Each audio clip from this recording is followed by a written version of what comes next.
It's it's been a little while since I've done a an author's diary.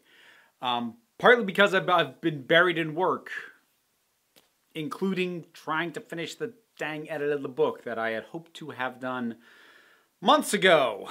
One of these days, I'll probably do an author's diary talking about trying to work through the creative process with ADHD, which I have. So I honestly should be working on it right now instead of recording this. So yeah, that's the thing for another day. Instead, I wanted to check off one of the things that I've been meaning to talk about for a while, which was how I approached geography and layouts. Now, it's funny, writers, especially fantasy writers, who are way more into world building in the abstract than I am, tend to really love this sort of thing. And if you're that kind of writer, the geography is honestly a leaping off point for almost everything. Like, if you're the kind of person who loves to build up the societies that you're depicting and really figure out what makes them work, geography is a brilliant place to start, because if it's coastal, that means they're going to be either merchant or fishing or both. If they are more inland, do they have their own food source? Do they need commerce to get what they need? What kind of roads lead in and out? Is the infrastructure there for them to be a commerce location and a commerce society? And all those sorts of things. I'm not that kind of writer. Yeah. So my approach to world building, and I've mentioned this, I think, in other videos off and on, is much more, I will address issues as they become relevant to the specific story I'm telling. I zone out very quickly if I just try and sit down in the abstract and build the world. There isn't a lot that I know about this world, these characters, that isn't in some way at play in the book itself, either directly affecting the narrative or at the very least as a background element impacts what's going on. I'm not going to say there's nothing. There's a handful of things that I know that don't really come into play here, or at the very least, I'm the only one who realizes they are coming into play here because it did not benefit the narrative to lay it out in some instances. So there are some of those things, but they are minute. I just don't have the attention span to sit down and come up with a comprehensive everything. That having been said, I do have a full world map. Not just the area where the story takes place, which is about there. That's the radius of the entire story. And the vast majority of it takes place in the city on the lake. That's Torvek. That's where most of the story takes place. So if you find yourself wondering, why did I come up with a full map if I'm not going to use all of it? Well, it's because I've also written about 90% of another book set in the same world. So, there was actually a point where I had just the very general notion of having some sort of grand series. That's a notion I'm no longer carrying, by the way.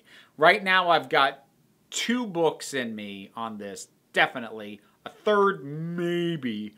And despite that, what you'll see on this world map, there are a number of things marked out where I know what they are that do not come up in the story and may never come up in any story I set here.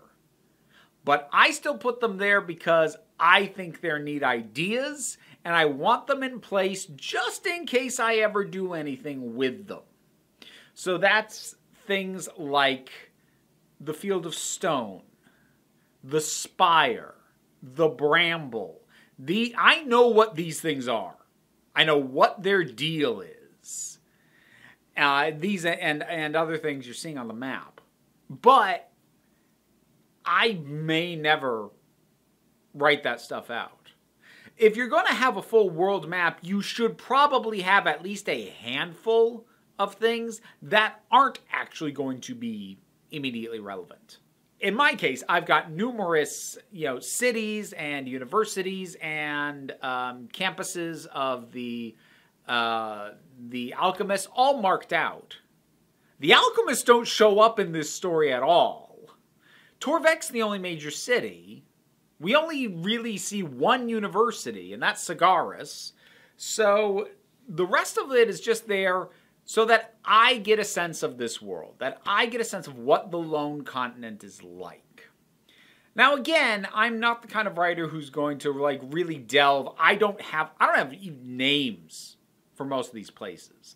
I have names for a handful of them. Most of them I don't, because I don't know if I'll ever make use of them. So, with that in mind, I still wanted a map that felt bigger than the story I was telling, because something I've been coming back to in talking about this, my core philosophy of this entire thing was small story in a big world. And I'm not sure there's a better way to literalize that than to have a world map, but the story only takes place on this little tiny part of it. If that doesn't embody the philosophy of small story in a big world, I don't know what does. That having been said, this was not the only map that I had made for the book. I also have a town map for Torvek. Now, the town map is meant to be a generality. It is not comprehensive. It is meant to give you the idea and a few key landmarks. I couldn't afford to ask the artist to come up with as detailed every single street, alley that this place would have, that the city does in fact actually have. So that's just a limitation of my own imagination and what I was prepared to pay for. Because, I'm not asking people to do this stuff for free. They're getting paid, and they should. And if I had asked for a far more detailed city map, like every single street laid out, it would have cost me a lot more. And the map would have had to have been a much higher resolution. It would have had to have been on a flat-out, larger canvas to fit everything. It just would have cost me too much to do. But I still wanted something to give people a good idea of what Torvek was, because Torvek is the location that I put the most work into and the most thought into in terms of how it was built, the way that the shoreline of the lake bisects the city, and how you have the shore side and the lake side, that the wall that is around the city extends out into the lake itself and connects to the dam that then blocks off the lake. And that is how this city has the degree of influence and power and resources that it does, because it controls commerce through the lake, and a lot of rivers feed into this lake. That makes it a central hub. I mean, it's literally the center of the continent.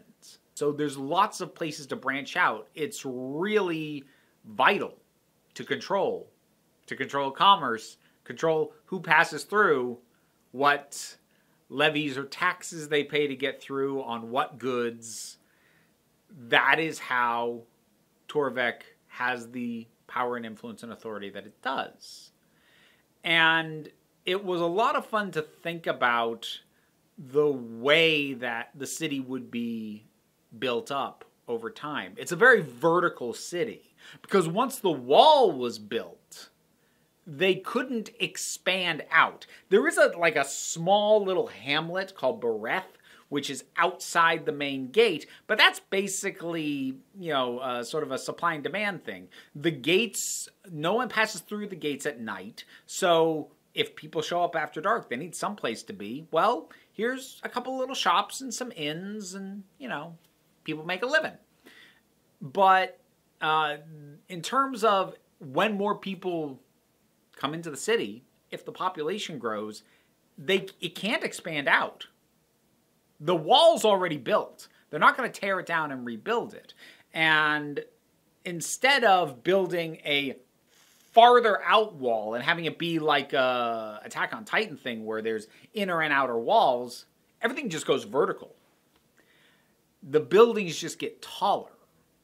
And thinking about the way that people would live in a place like this, very compact, very stacked on top of each other, literally. It was a lot of fun to think about. And it does influence the way some of these characters that Ferris, the main character, meets in this location, how they react to and think about him. Geography is one of those things that how important it is depends on how original your world is. And I don't mean original like the most unique idea ever. I mean, if you've set something in the real world, you don't need a world map. Or if you do, you just get a real map. I mean, well, pay for the rights for it if you're getting a real one. But like, the resources are there for you. You don't have to create it. So anytime you create a fantasy world, on the other hand, there's a lot you need to think of and account for, which I think is why it's incredibly common to run into civilizations and societies that are just analogs for societies that either do or have existed. If you read a lot of fantasy, you're going to get a lot of medieval feudalism analogs because we know how that society worked. And like part of it is everybody rips off Tolkien, but there's a reason that European civilizations sort of are at the heart of a lot of fantasy because we know how those worlds work. So even in a new world that you've created, you're going to set a city on the coast. Maybe you make it like Venice. If you're going to put one in the desert, maybe you make a civilization more along the history of a place like Cairo in Egypt. You can pull from real world equivalents. I mean, like, how many freaking equivalents to the Roman Empire are there in so many fantasy works? Again, because we know how that society worked. And it's always easier to draw from something than to try and create something from scratch. And that's not me saying it's easier, like it's a shortcut and it's a cheat. Because like I'm borrowing sort of an electro-punk, largely sort of British posted, like right at the start of the Industrial Revolution kind of aesthetic. Because it's one I know and am familiar with and just kind of like. It's very impressive anytime a creator can truly create a society from the ground up that doesn't just feel like a transplanted society that already does or has existed. But that's also really hard. So if you can lay out the geography and know where you're going to put people, well, without making things direct analogs, because honestly that can get dicey, but you can start to look at, well, what civilizations were in the real world in similar geographic locations to the one that I've placed in my fantasy world. How did they operate? And you can start building out from there. For me, obviously, with Torvek, I put a lot of focus on the commerce nature of it and sort of thinking in those terms largely. So that was sort of the approach that I took with it. And I think somewhat related to geography is getting a sense of the architecture. So I don't have any artwork of it, but like I know how the Science Guild universities are built. I know the structure and the design philosophy behind them because that's reflective of the Science Guild itself. I know why the first location in the entire book, which is just this sort of little outpost on the road, place for people to stop for the night so that they get to rest, why that's made of wood, even though there's plenty of technology in this world to make something of metal or, just reinforce it much more. Why is it made of wood? I know why. And I think I even do lay that out. But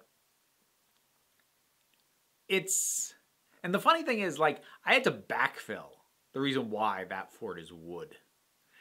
Because initially it was just sort of an eccentricity. It's just something I put in because, that just feels right. And I came up with a reason later. Which, again, just speaks to the way that I write. I'll come up with a thing that I like, and then later on I'll figure out why that's the case. I'm like, okay, so it's this. I've decided it's this. Why would it be that? And that's just kind of how I enjoy filling out my world. Which is why, as I said at the front end, I don't sit down to do massive, extensive world building in and of itself. But I'd say that the map is about the closest I ever came to doing that kind of thing. So those are my rambling thoughts on how I approached geography and the world map for Dreams of Fire. Which I wish I could say when it would be available for pre-order. I gotta get on top of that. Soon. Hopefully sooner rather than later. But thank you for listening. Whatever your thoughts are, drop something down in the comments. Let's talk about it. If you have questions, because I'm starting to run out of the topics that I had planned to tackle for this series. So if you have questions, feel free to drop them down there as well. They might spawn something in my brain that leads to further entries. Because I would like to keep talking about this sort of stuff. I don't know necessarily what I'm going to talk about once the book's out, though.